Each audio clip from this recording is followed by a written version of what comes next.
It gives me great pleasure to introduce the amazing and legendary artist I'll be chatting with on the phone this afternoon, none other than Mr. Andrew Farriss, who is perhaps best known as the co-founder, key songwriter, keyboardist, guitarist and backing vocalist for the Grammy-nominated, multi-award-winning band In Excess. And who hasn't heard of In Excess? Andrew has certainly carved out an enduring legacy in the music industry. He is the creative force behind a slew of songs that have become anthems for generations of music fans worldwide.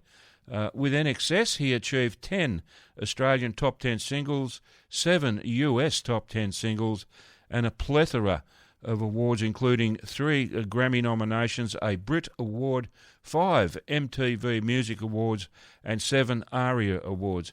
In addition to his performance accolades, Andrew has been actively involved in mentorship and education. He received the Coombs Fellowship with the Australian National University in Canberra, where he lectured and mentored students. He has also been an ambassador for Nordoff Robbins Music Therapy, a service supporting individuals with additional needs. In 2020, he was honoured with the ultimate Australian recognition when he became a member of the Order of Australia for his significant achievements to the arts. Andrew's journey from In Excess co-founder to solo artist has been nothing short of spectacular. With In Excess, he sold over 75 million records worldwide, earned multiple Grammy nominations and received numerous awards, as well as being inducted into the ARIA Hall of Fame. Some of Andrew's other personal accomplishments include ARIA Producer of the Year in 1990, induction into the Australian Songwriters Hall of Fame in 2016, Golden Guitar nomination for Heritage Song of the Year in 2022, Top 40 Billboard Indicator chart hit with You Are My Rock in 2022, participation in Don McLean's nationwide Australian tour in 2023, featured showcase artist at South by Southwest, or SXSW, in Austin, Texas in 2023, Eurovision Australian Judges Panel member in 2023.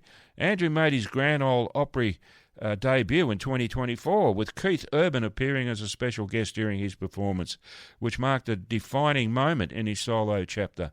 These achievements, along with many others that time constraints don't allow me to mention, add to a lifetime dedicated to enriching the global music landscape. Not one to rest on his laurels, Andrew has established a remarkable solo career. In 2020, he embarked on his first solo project, the EP that featured the hit title track Love Makes the World. Then in 2021, his follow-up self-titled album that included high rotation hits like Come Midnight, Good Mama Bad, and Run Baby Run received widespread acclaim.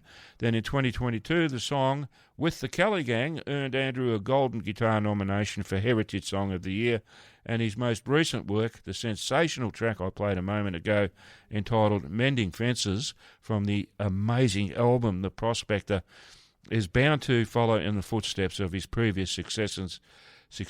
Oh, I'm out of breath here. I feel very privileged to have Andrew standing by on the phone, waiting very, very patiently to have a chat with me. So allow me to bring this incredibly talented artist on air right now. Hello, Andrew. Welcome to the Country Club. But let's get to it. Tell us the story behind Mending Fences. What a great song that is. Thanks, Harry. What was the inspiration to write that? Well, a couple of things. First of all, I think you're based out in the bush, from what I know. And so am I. On the fringes, yeah. Yeah, I live in northwest New South Wales. Okay. I'm originally from Western Australia, which is about as west as it gets, but Okay. I've got a block of dirt here in northwest New South Wales. I've had for over 30 years. Okay. And I live with farmers, basically around me, and that's where the inspiration came from Mending Fences. Is Right. really I was sort of talking about my life and the life of people around me that grow food. Okay. Right. So let's talk about your farm. It's near Tamworth, as I understand it, close to Tamworth? Yeah, that happens to be a coincidence. Okay. It doesn't sound like it, that I'm now in sort of country rock Americana music. Mm-hmm. But it's, it was the best farm that I saw out of 16 places as far south as Yackandandah in Victoria and up around out west. Forbes and Parks and all that area out there I looked at as well. looked at a bunch of places, and this was the best one I saw. And it's I'm northwest of Tamworth. Yeah, it's good. It's good country. Oh, it sounds great. And what's your main activity on that farm? Is it agricultural, or you run cows or horses? Cattle and grains when it rains. I tell people. Yeah, because there's no rain, there's no grain. Fair enough. But yeah, I've sort of been fortunate really, and fell on my feet here. It could have been much worse. I'd had a hobby farm before this, and I liked it. I like the people who live out in these areas. I like the small country towns, and I understand the people, and they seem to understand me, which is a miracle. But yeah, it's been a pretty amazing experience. And then in the last sort of 15 years, really, I wandered into country music more. And that's, I guess, why we're talking to each other, because I've been releasing some country music, and I've been enjoying it, the ride, and also being able to have a platform to still write songs like I did with In Excess and other artists. And, I've been very fortunate, really, to have a platform now to keep writing and releasing music. Okay. Now, just as a matter of interest, when you were In Excess, I think your brother was in the lineup as well. Am I right there? Yeah, there's three brothers. I'm the middle one. My older brother was Tim. Okay. Is Tim, I should say, and the younger brother is John. And they were both in Excess?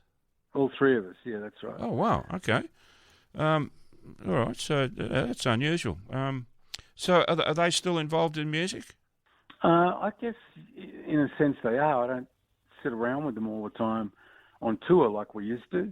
But my understanding is, they love music, so do I, and they're into it. And I know that we all have family these days, like families of our own, right. And we spend time with our families, or three of us brothers, right. And now we have a younger sister too, Alison. Oh, okay.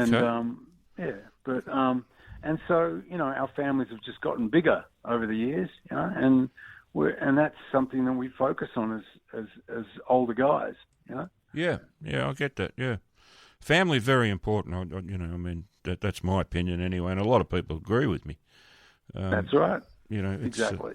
You're nothing without your family. I think. You wouldn't be here. Exactly right. I'm just curious, how and when did you begin playing music? I started playing piano when I was 9. Okay. I used to play on my uncle Christopher's upright 1950s Beal piano, okay. Proudly Australian made, and it was just a small piano. But not only did I learn to play the piano, but I also used to, probably to Dad's horror, to try to take it apart as well, figure out how it worked. And that's part of my personality, or I should say character, I guess, is I like construction. That's why I like writing songs, and I'm interested in how things are made. Right. And someone said to me that knows me, reasonably well, said, "Are you into how bridges are built?" And I said, "That's really funny." Yes, I am. Okay. I find the engineering of that sort of stuff fascinating, and that's probably why the farming side of my life didn't seem so daunting, because I don't mind machinery and I don't mind tools and all that kind of stuff. Mm-hmm. I find it really interesting. And although being a musician and using dangerous tools is not the smartest thing in the world to do, but it's something I ended up doing. Fair enough. Okay. Look, it's your life. It's up to you what you do. Yeah, that's right. Exactly. Right. Who can criticise you? So what actually drew you? What actually drew you to the music industry? What made you wake up one day and say, I want to be the sensational, rock star? I never did really. Okay. I think I just enjoyed. Well, actually, quick story. Our father. I just talked about my brothers Tim and John and the Farriss brothers. Mm-hmm. Within In Excess, there's three of us. Mm-hmm. And in that sense, In Excess was a little bit of a family, because we're all mates. We knew each other from school or whatever. Okay. Not all the same age, but, we knew each other. And but when we were little, we lived in Western Australia, and Dad had been in the Royal Navy, wanted to go back and see his mum and dad, or our grandparents. So we got on, he put us on a ship, Mum and Dad put the three of us, our sister wasn't born yet, on a ship, and we went to England by ship, because in those days, This is 1964. Mm-hmm. In those days, people didn't fly everywhere like That's they do, right. like they do now. Yeah, and unless you're really, super wealthy or a politician or all the above, or you were in the military, really no one flew anywhere. Right? That's right. Yeah. And so, we went to London, and I'll never forget that journey because, man, I was so sick. I was so seasick, Right. And every time I was sick, my brother, the elder brother, loved to go, Andrew's sick again, because I'd have to go to the infirmary, and they'd stick things in you. But anyway, he loved that. I love my brother. Anyway, brothers, but when we got there, because Australians didn't always, travel that much in that era, and we had some people had heard we were in London that knew of us, our family. When they invited us down to the BBC, we went down there and we went inside the BBC. I remember the television cameras. The next minute, out walks the Beatles. That was the first band I saw. No way. When I was 5. Wow. Yep. And 3 of us brothers watched that, listened to it, and we said to Dad many years later, Dad, did we actually do that? And he said, yeah, and you went and talked to him afterwards too. Oh, really? Yep. And cool. Then, yeah, that's right. And then all those years later, to answer your question, I didn't ever really think, gee whiz, I'm going to grow up to be a rock star one day. That was not really what happened. What happened was we just simply liked playing music together, and we had little bands in school, as you do, or did back then, for flat screens, and we basically, enjoyed playing music with our mates, and so that's where it started. But I think still remember saying to my older brother Tim, I remember saying to him, look, this is great. We get to play music and we make some beer money and, we meet a few girls and it's all really good. And, but one day we're going to have to get a real job. You know that, don't you? I remember saying that to him. All right. And he said, no, we're going to be really successful. And I'm like, muttering, yeah, sure. But underneath it all, he was right, Yeah, he certainly was. That's right. And that's the interesting thing. I think, Tim was, my older brother, was very determined for us to be successful, and I'm very fortunate that I happen to know how to write songs.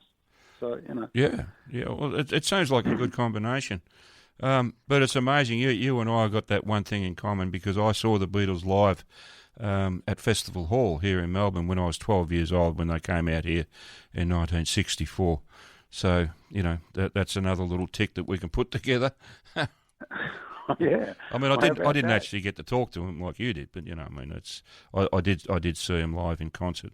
I didn't hear him live in concert. I saw him live in concert because Festival Hall was full of screaming girls. Yeah, I was about to say that. Yeah, that would have been quite a noise. Oh, it was. And it's never a good when a girl's screaming at you. When there's 5,000 of them doing it together, you have to have done something right or very wrong. Yeah, I mean, I'm 12 years old. I can't handle this, Yeah, well, that's right. And I think a lot more obviously happened to us too, being, what we were doing, but really playing the pubs and travelling around Australia in the early years of being the band. Yep. But it wasn't really until we went to the United States and started professionally performing and going on television and doing all that in the US that the game changed really seriously for us. Right. And then we ended up working in over 50 countries, Eric. Wow. Yeah, really? Yeah, sure. We worked in over 50 countries and we toured a lot in the United States too. We played a different, every single small, I think, major town and small towns across the US. I think the only states we never performed in as a band was Montana and Wyoming. Okay. Yeah. Wow, that's amazing. Yeah, it is amazing. Yep. Yeah. Geez, you've had a wonderful experience. I can't help being envious, of all the things that you've done. It's amazing. Well, I've raised kids too. Well, there's another great achievement, and you can't get away from that one. Yeah. Because that takes an awful lot of work. Yeah, and that's right. And by everyone involved in their lives, and it really, the sum of the people involved in their lives is often what makes them who they are. Exactly. Yeah, you're quite right. You're quite right. It is very much our environment that does shape us, and our environment includes the people that we come in contact with. That's right. And most of most of that contact would be with family members, I would imagine. Yeah, well, that's right. And his dad, he had some great sayings, but one of them was, "No one gets through life without help from other people." Oh, very wise man. My dad used to say, "You spend your whole life learning, and you still die stupid." I like that one. Yeah, that's pretty good. Yeah, or they don't put on your headstone, "Gee, I wish I hadn't had that beer." Well, like Spike Milligan, I told you I wasn't feeling well. Yeah, that's right. Well, we could use a bit more humour, couldn't we? Absolutely, yeah. Absolutely. I mean, everything, you got to, I feel sorry for comedians because they can't make jokes anymore because someone will be offended. It's sort of, political correctness has really destroyed the comedy of. Yeah, the whole reason comedy's funny is because someone's being played. Exactly. It's crazy. Yeah, really. Yeah, it's the very politically incorrect nature of comedy that appeals to me. Yeah, so I guess in the end, the only people that deserve comedy are the politicians. Right? No argument. Yeah. But yeah, and but I'll come full circle back to you asked me about my beginnings as a musician, and I used to sneak into Tim's room, my brother's room, and learned. I taught myself to play the guitar. I was taught to play the piano, right? But I taught myself to play the guitar, and okay. I've written a lot over the years on piano and guitar, okay. riffs and things. But as a songwriter, but the interesting thing is on the guitar. I taught the guitar. I still don't know what the notes are. If I'm pushing the frets down like with my fingers on the strings, on the frets, right. I still don't. If I like what I'm hearing, I keep playing it. Fair enough. Yeah. Yeah. But whereas, my older brother was classically trained, so he knows exactly what notes he's playing. Okay, right. Well, yeah, look, it's the end product that matters, I think, whatever notes you play, as long as they sound good, it carries the day, That's right. And one of my other, journeys I think I've been on as a human is songwriting. To me is very interesting because you get to not just write songs, and make up stories. I find it more interesting as I get older, to write songs about real things all the time and experiences. And I think even though not so much from a pop, cutesy sort of point of view, but looking at it, older people are so better at being able to look at life because they've lived life. Yeah. Whereas young people, when they're teens and they're writing, what are they going to write about? Well, that's actually a good point. Because writing a song, you have to tell a story, and to tell a story, you must have experienced it. Exactly. Or been given it.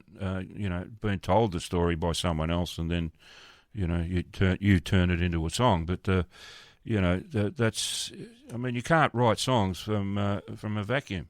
I don't think. No, that's right. I'm talking of stories. I remember a story I got told a while back because of all the travelling years we were travelling around, and now, the road crews that used to travel around with us, and we'd travel with them, and we're all around the place, and overseas or whatever. But I remember a story. A guy told me, I don't know if it's true or not. There was 3 Americans had come out to the bush, and they, as you do, they were driving around, and probably, the band they were working for, whatever, was playing out in pubs, I guess, and they hit a kangaroo, and they oh, poor little fella. They got out of the car to have a look at the kangaroo, and they realised, oh, poor thing's dead, they were saying to each other, it's carked it, Yeah. And so one of them put his passport in the pouch to take a photo of it, right? Of the passport, and then the kangaroo jumped off and ran away with his passport. Oh, that's gold. I love it. I thought it was good too. Even if it's not true, it's funny. It is, that's right. Yeah, but Yeah, got to have a laugh. That's all Oh, right. absolutely. That's tickled me pink. I love that. Andrew, I'm sorry, but we've run out of time.